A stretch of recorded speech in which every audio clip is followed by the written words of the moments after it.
Praise the lord. ఈరోజు కీర్తనల గ్రంథం 53వ అధ్యాయాన్ని చదువుకుందాం. దేవుడు లేడంటూ మూర్ఖులు తలపోస్తారు. వాళ్ళు భ్రష్టులు, నీచ కార్యాలకు ఒడికట్టేవాళ్ళు. మంచి చేసేవాడు ఒక్కడూ లేడు. దేవుడు పరలోకం నుంచి మనుషులను పరిశీలనగా చూశాడు. జ్ఞాన దృష్టితో ప్రవర్తించే వారెవరైనా ఉన్నారా అని, దేవుణ్ణి వెతికేవారెవరైనా ఉన్నారా అని ఆయన చూశాడు. వాళ్ళంతా త్రోవ తప్పిన వాళ్ళు, అందరూ ఏకంగా వ్యర్థులయ్యారు. మంచి చేసేవాడు లేడు, ఒక్కడూ లేడు.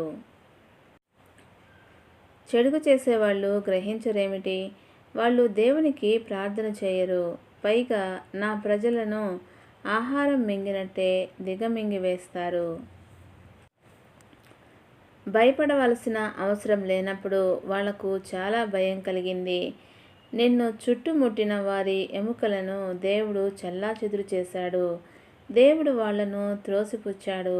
నీవు వాళ్లకు తలవంపులు కలిగించావు. అహో, సీయోనులో నుంచి ఇశ్రాయేలు ప్రజలకు సంరక్షణ కలుగుతుందిగాక. దేవుడు తన జనానికి క్షేమస్థితిని మళ్ళీ కలిగించేటప్పుడు యాకోబు ప్రజలు ఆనందిస్తారు, ఇశ్రాయేలు జనం సంతోషిస్తారు. దేవుడి పరిశుద్ధ వాక్యమును దీవించునుగాక. ఆమేన్.